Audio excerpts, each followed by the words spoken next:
안녕하세요. 여의도 정리맨 경제평론가 권혁중입니다. 자, 오늘 정리할 내용은요, 바로 그 5차 재난지원금 나는 받을 수 있을까?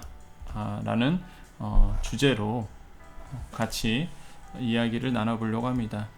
오늘이 6월 28일이죠. 네, 6월 28일이고요. 방금 전에 그 하반기 경제 정책 확대 경제 정책 회의가 이제 끝나서 발표를 했죠. 방금. 그래서 아마 또 유튜버에서도 뭐 속보 이러면서 또 자극적인 영상이 나올 것 같은데, 내용을 뜯어보면 큰 내용은 없었습니다. 우리가 기존적으로 알고 있었던 내용들이 이제는 나왔고요. 특히 5차 재난지원금에 구체적인 얘기가 나올까라고 생각했는데 나오진 않고, 우리가 이미 알고 있는 대로 그 정도의 수준에서 다시 한번 이제 발표를 했습니다. 아직 확실하게 발표된 건 없습니다. 그래서 오늘 그 내용은요, 나는 받을 수 있을까요? 그래서 어떻게 해서 기준이 만약에 정해지겠죠. 그럼 이제 기준이 정해지면 그 기준 안에서 나는 과연 받을 수 있을까? 그거에 대해서 우리 같이 좀 얘기를 나눠보려고 합니다. 자, 소득 하위의 기준 의미, 그 다음에 많은 분들이 질문 주셨던 거를 좀 말씀드리려고 하는데요. 자, 이제는 하반기 경제정책에서 뭐 국민 지원금 주겠다, 이건 우리가 알고 있었잖아요. 근데 기준이 과연 어떻게 될까? 지금 정부와 여당에서 나오는 거는 소득 하위 한 70에서 90% 안에 들어가 범위가 될 것이다 라고 이제 보고 있는데, 거의 제가 지난번에 말씀드린 것처럼 제 귀에 들리기에는 거의 한 80%, 소득 하위 한 80% 정도로 정해지지 않을까. 그러니까 선별 지원이라는 것은 아예 이제 못을 박았기 때문에, 선별 지원에서 그렇게 되면은 소득 하위 한 80%에서 되지 않을까. 아직 정해지진 않았습니다. 뭐 어떤 분들은 뭐 정해졌다 이러는데 아직 공식적으로 나온 얘기는 아니고, 그래서 저는 이제 팩트만 말씀드리는 거죠. 팩트만 말씀드립니다. 그래서 지금 제 소식통에 의하면 사실 소득 하위 한 80%에게 국민지원금 항목으로 이제 아마 지원금이 가지 않을까 생각을 하는데요. 그러면 소득 하위 뭐 70%든 80%든 90%든 알아야 되잖아요. 사실 이게 얼마인지를 알아야 되잖아요. 그래서 준비를 했습니다. 자, 소득 하위 70% 나오죠. 소득 하위 70%는 중위소득 150%를 의미합니다. 그래서 한 731만원 정도가 되는데, 사실 이 부분을 알기 위해서는요, 중위 기준 소득이라는 걸 알아야 됩니다. 사실.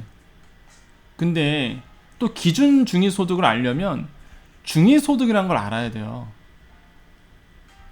그러니까 제가 말씀드리는 거는 팩트만 말씀드리잖아요. 그리고 우리 국민들이 좀 이해하기 쉽게 제가 설명을 드리는 겁니다. 그게 저의 이제 롤이라고 생각하면, 제 의무라고 생각하거든요. 평론가로서. 그러면 우리가 기본적으로 알아야 될 중위소득은 뭐냐면, 우리나라 전 가구의 소득을 1부터 100까지 이렇게 쭉 순서대로 나열을 합니다. 거기 이제 중간에 있는 값을 우리가 중위소득이라고 얘기하고요.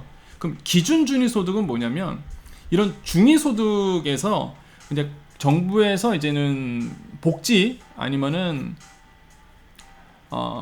부조 사업이라고 해서 이제는 어려운 이웃들 도와주는 이런, 그러다 보니까 그 기준점이 있어야 돼요. 그래서 중위소득에서 각종 보정치를 반영해서 중앙생활보장위원회가 이 기준 중위소득이라는 걸 정합니다. 한마디로 우리나라 이제 복지 정책을 위해서 금액을 정하는 거죠. 그래서 소득 상하이 한 50%에 해당하는 가격, 한마디로 중위소득에서 각종 보정치를 정해서 나오는 소득이다라고 보시면 되겠습니다. 이게 기준 중위소득이거든요.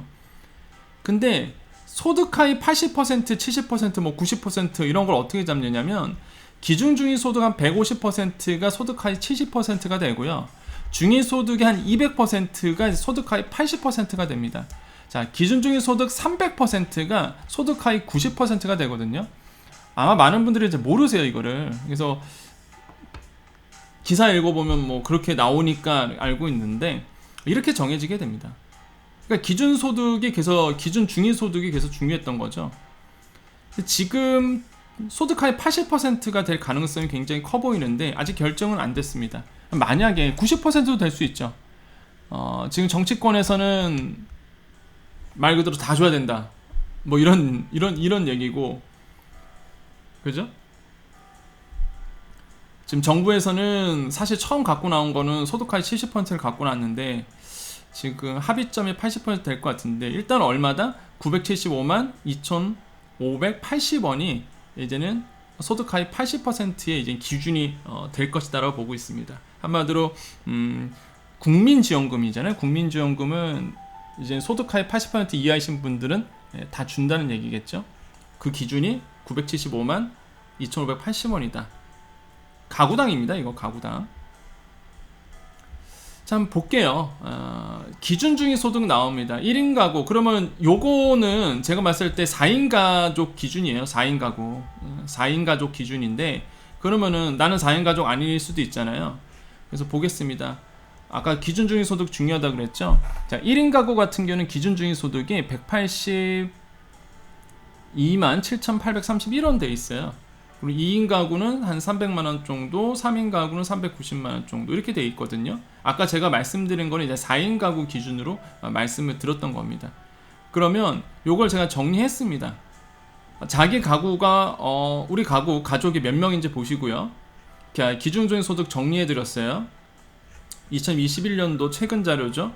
여기에 소득하위 70%면 얼마다, 80%면 얼마다. 아까 말씀드렸던 게 여기죠. 여기 4인 가구의 소득하위 80%의 요쪽에서 975만 이렇게 나오는 거거든요. 정부가 뭐를 선택할지 모릅니다. 소득하위 90%도 갈 수 있어요. 갑자기. 그러면 얼마다? 1,400만원 정도.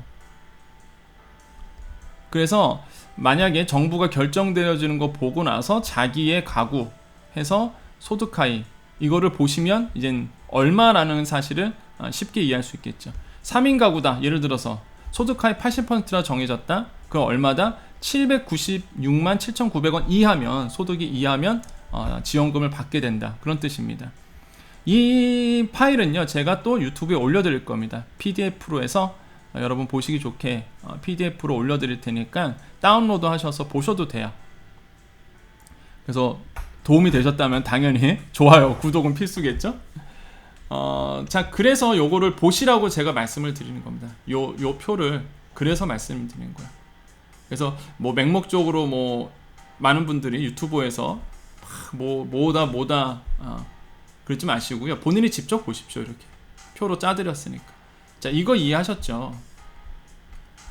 자, 그러면 예를 들어 볼게요. 소득하위 80%로 정해질 경우 우리 집은 4인 가족입니다. 부부 맞벌이인 거예요. 일단 합산 월급이 900만원 정도 되는 거죠. 이거 해당이 될까? 해당이 되지 않을까?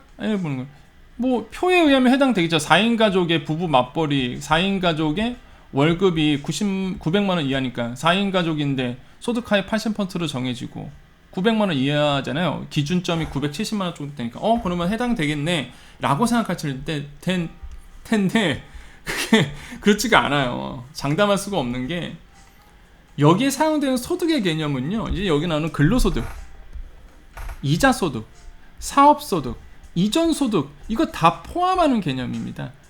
우리가 보통 소득을 계산할 때 어떻게 하죠? 여러분 자영업자들은 다 아실 텐데 종합소득세라는 걸 5월에 내죠. 그때 종합소득세를 얘기할 때 2배사 근연기, 우리 공부 한번 해볼까요? 2배사 근연기 이렇게 얘기합니다. 이자소득, 배당소득, 사업소득, 근로소득, 연금소득, 기타소득, 이걸 다 합해서 우리가 종합소득이라고 얘기하죠. 그 내용이에요. 여기서 말하는 이 기준점은요, 이거 어디 갔어? 이 기준점은요, 근로소득만을 얘기하는 게 아닙니다. 소득 합산이에요. 소득 합산. 그래서 예를 들어서 내가 근로소득자예요. 여기에 나오는 것처럼 자, 부부 맞벌이고 월급의 합산이 900만원은 돼요. 근데 뭐 예를 들어서 남편이 뭐 부업을 했어. 그래서 그게 또 소득으로 잡혔던 거예요. 그럼 그거 다 합쳐서 계산하게 됩니다. 이해되시죠? 그래서 단순히 근로소득만을 보진 않아요. 근로소득밖에 없다 그러면 상관은 없겠지만, 여기 나온 것처럼 나는 근로소득밖에 없어요 그럼 상관이 없겠죠. 하지만 내가 만약에 사업소득이 있다, 근로소득 외에 사업소득도 있고 다른 소득이 있다, 예를 들어서 뭐 배당소득 받았다, 이런 것도 다 포함이 되는 거죠. 자, 용어 정리에서 나오는 이런 재산소득이라는 말이 자주 들었을 텐데, 재산소득은요, 임대, 이자, 연금, 소득, 이걸 합을 얘기합니다. 그리고 여러분 많이 아마 들으실 거예요. 이전소득이라는 얘기를 많이 들으실 텐데, 이 이전소득은 뭐냐면요, 그 공적 이전소득이 있고 사적 이전소득이 있으니까 이전이에요, 말 그대로. 자, 공적 이전소득은 뭐냐면 각종 수당 같은 거 있죠. 연금, 급여, 기타 금품, 이런 거. 어디서? 공공에서 받는 거. 이런 걸 얘기하고요. 사적 이득은 그냥 말 그대로 뭐 친족이나 후원자로부터 정기적으로 받는 금품입니다. 이런 것들을 이전소득이라고 보통 얘기하거든요. 이런 걸 다 포함한다는 얘기죠. 그래서 이게 얼마다? 4인 가족은 975만 2,580원이 이하여지만 받는다. 소득하의 80%로 정해진다 그러면. 이 개념 이해하시겠죠? 그러면 우리 소득을 어떻게 합산하여 계산할까죠? 그러면 이제 여기까지 이해됐죠? 좋아. 80% 만약에 정해지면 저 정도, 내 연봉, 내 소득을 다 합쳐서 저 정도 이해하면 된다는 거지. 그러면 정부는요, 내가 소득 하위 80%를 어떻게 아냐 이거죠. 어떤 기준을 삼을까? 가장 현실적은요, 건강보험료 납입액을 기준으로 아마 삼을 가능성이 굉장히 큽니다. 하위 80%에 해당하는 건강보험료 본인 부담금이 직장가입자는 얼마냐면 37만 6,159원 정도가 되고요. 지역가입자는 한 41만 6,108원 정도가 되거든요. 근데 지역가입자는 사실 평균치인 거고요. 좀 변하죠. 왜냐하면 지역가입자의 건강보험료 책정은 달라지니까. 직장가입자는 심플하지가 않죠. 연봉에 대해서 하지 않으니까, 재산의 근거로 되다 보니까 그렇습니다. 아무튼 하위 80%로 정해진다 라고 그러면 정부가 나의 소득을 이런 건강보험료 납입의 기준으로 볼 가능성이 굉장히 큽니다. 지금 그렇게 나오고 있죠, 소식들이. 근데 문제점이 생겨요, 여기서. 자, 선별지원이 되면 우려스러운 점이 있습니다, 사실. 아마 얘기 들으면 아마 조금 문제다 라고 아마 보실 건데요. 자, 문제점 1 보겠습니다. 일단은 뭐 하위 소득 하위 80%든 70%든 90%든 일단 이거는 선별지원이죠. 그러면은 기준점을 아마 직장가입자로 본다고 말씀드렸겠죠. 아니, 그 건강보험료로. 근데 직장가입자와 지역가입자의 불평등이 발생해요. 사실 건강보험료로 책정하게 되면, 선별지원하게 되면. 지역가입자인 경우 자영업자, 은퇴자가 대부분 이제 직장가입자죠. 여러분 은퇴 딱 하고 나서 바로 이제는 지역가입자로 바뀌죠, 건강보험이. 근데 기준이 아까 말씀드렸죠. 재산에 대해서도 보험료를 물리게 됩니다, 지역가입자는. 아마 자영업자들은 다 아마 아실 거예요. 현실적으로 소득이 적더라도요, 아파트라든지 부동산이 있으면 건보료가 많이 나오는 구조입니다. 자, 요거 보시려면은요, 제가 이제 사이트 하나 소개해 드릴게요. 그게 뭐냐면, 요건 복지 정보고, 네, 4대 보험료 계산. 네, 4대 보험료 계산. 여기 들어가시면은 이제 보험료 계산기라고 있습니다. 이게 그 건강보험공단인데, 보험료 계산기 누르시면 여기에 지역보험료 계산기 나오죠. 지역보험료 계산기 클릭하시면 이 가상의 그 계산기입니다. 여기 보시면 뭐예요? 소득금액, 재산금액, 자동차 들어가죠. 이게 지역의료보험에 계산하는 구조입니다. 등급으로 나눠져 있거든요, 이렇게 등급. 그러니까 무슨 얘기냐면, 지역가입자, 한마디로 자영업자분들은 재산금액, 자동차 다 따지잖아요. 그래서 건강보험료가 나오는데, 만약에 이 소득하위 선별지원이 된다 그러면 건강보험료 기준으로 될 가능성이 매우 높고, 그렇게 되면 직장가입자, 지역가입자의 불평등이 발생이 됩니다. 한번 볼게요. 자, 예를 들어서 가구수 1입니다. 한 명이에요. 공시가격 2억 원짜리 아파트를 이분이 소유하고 있습니다. 근데 자영업자예요. 한 번도 벌지 않았다고 볼게요. 그냥 소득이 하나도 없어. 그래도 14만 7천 원의 건보료가 나옵니다. 왜? 공시가격 2억의 아파트를 소유하고 있으니까. 소득하위 80%에 해당하는 1인 지역자율자 기준이 12만 8천 원 정도 되거든요. 이게 소득하위 80%에 해당하는 1인 지역자의 건강보험료 기준입니다. 근데 넘잖아요. 아파트 가격 있는 이유 하나만으로 나는 이미 이 기준을 넘어서게 됩니다. 그럼 지원금 지급에서 탈락할 가능성이 있게 되는 거죠. 이게 함정입니다, 사실. 이게 선별 지원이 되면 이게 함정인 거예요, 사실. 그래서 저는 솔직히 저도 옛날에는 경제평론을 하지만은 그 재원 마련 때문에 사실 재원 마련 때문에 지원금 자체를 무한대로 줄 수는 없잖아요. 그래서 만약에 준다 그러면 선별 지원이 맞지 않나 생각했는데, 근데 제가 유튜브를 하면서 깨달은 게 있습니다. 많은 분들, 우리 자영업자들, 그 다음에 많은 분들을 만나보면서 이게 어려우신 분들한테 이게 정책적인 효과가 안 가고 있구나라는 걸 제가 깨달았어요. 이런 문제가 생겨버린다는 거죠. 그래서 이게 과연 이게 선별 지원이 맞을까? 우려스러운 부분이 아닙니다. 이게 그러니까 사각지대거든요, 이런 분들이 진짜로. 또 문제점 볼까요? 건강보험료를 기준으로 삼을 경우에는요, 지역가입자, 자영업자 2년 전 소득을 기초로 해서 코로나 발생 이전인 19년도 자료를 쓸 가능성이 굉장히 높습니다. 이거 뭔 얘기인지 모르시죠? 근데 약간 이게 좀 건강보험료를 아시는 분들은 아마 눈치챘었을 거예요. 그게 뭐냐면, 우리가 보통 건강보험료의 그 기준 가격을 할 때 4월에 뭐가 나오죠? 조정신고서 이런 게 나오죠. 당신의 한 해 소득을 신고해달라. 왜? 이 금액 갖고 이제 11월 가서 건강보험료가 변하게 됩니다. 그래서 4월이나 5월쯤에 고지서보다는 이렇게 내용물이 날라오죠. 그래서 작년 한 해 소득을 얘기해 주세요, 이러면서. 그래서 그 금액을 적게 되죠. 그러면 그 금액 기준으로 바뀌게 됩니다. 그게 바뀌는 게 11월 달부터 바뀌어요. 근데 보세요. 2021년이죠. 요번에 냈죠. 요번에 아마 다 자영업자들 받으셨습니다. 근로소득자는 아니에요. 근로소득자는 이미 그 투명하게 공개가 되고 있기 때문에. 근데 4월 되잖아요, 자영업자들은. 그럼 4월 올해 낸단 말이죠. 다시 한번 신고 안 하면, 이거 고지 안 하면 과거에 냈던 금액에서 간주해서 나오게 되는데, 일단 4월을 기준으로 됩니다. 그러면은 이게 언제 연봉이겠어요? 2020년도 소득 기준으로 보겠죠. 이게 4월에 신고를 해서 11월 달에 이제 반영하게 되는 건데, 근데 생각해보세요.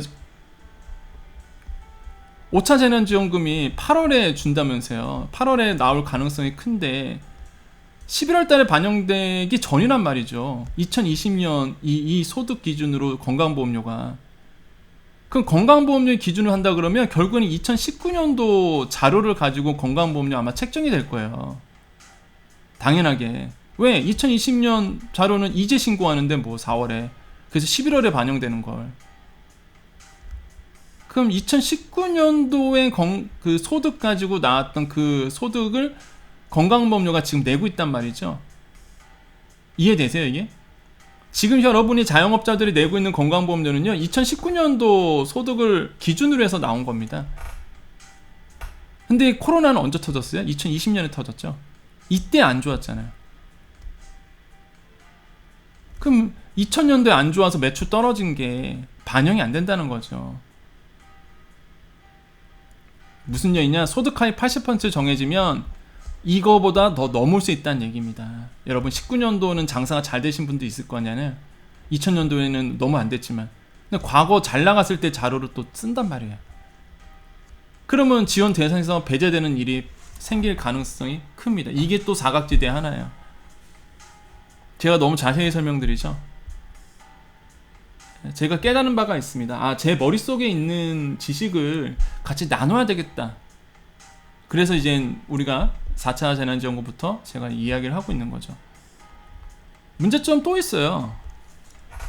고소득 맞벌이 부부는 탈락하고 소득 없는 건강보험료가 낮은 고액자산가들은 받을 수 있는 경우가 생깁니다. 한마디로 뭐야? 겁나 열심히 사시는 분들이에요. 맞벌이 하시는 분들. 예를 들어서 젊은 대기업 부부. 그분들이 열심히 공부해서 좋은 회사 들어가서 고소득 좋잖아요. 그건 뭐 나쁜 게 아니죠. 열심히 공부해서 대기업 들어가서 연봉 많이 받는 거 그게 나쁜 게 아니지 않습니까?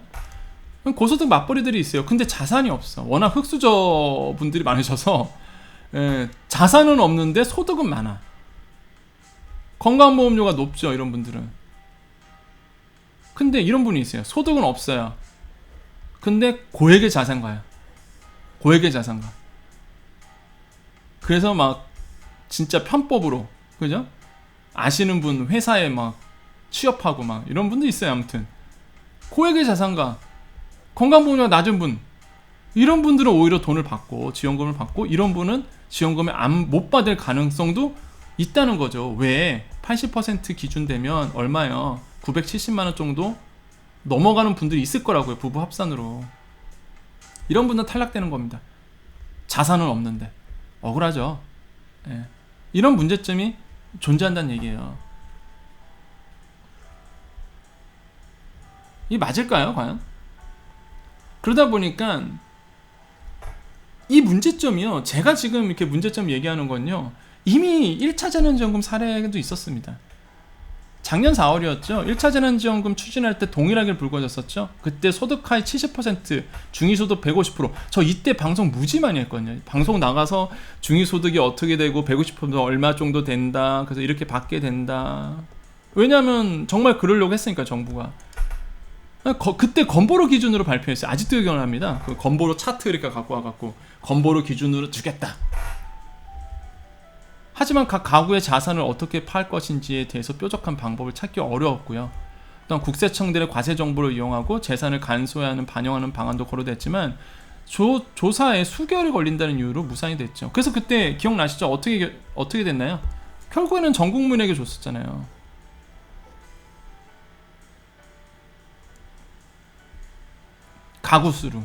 가구로 해서. 기억나시죠? 이게 그 당시에 있었던 논의 경과였습니다.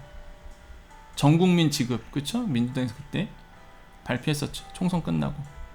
그러니까 이게 이번에 들어가는 이 선별 지원이 저는 우려스러운 게 사각지대가 너무 많을 거다라는 생각을 합니다.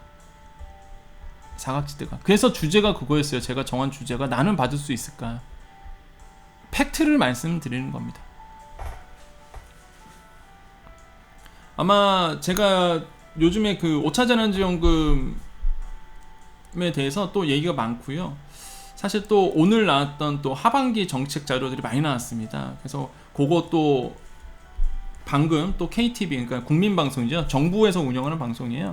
거기서 이제 출연해달라고 왔는데 그날 하필 다른 방송이 있어서 제가 출연을 못한다고 말씀드렸거든요.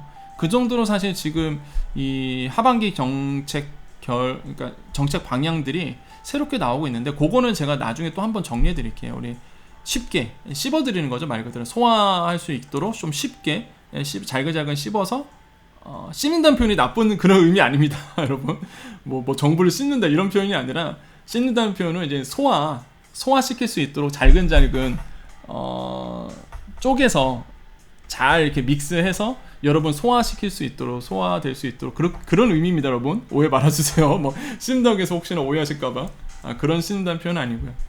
소화되기 좋게 만들어 되겠다는 거죠.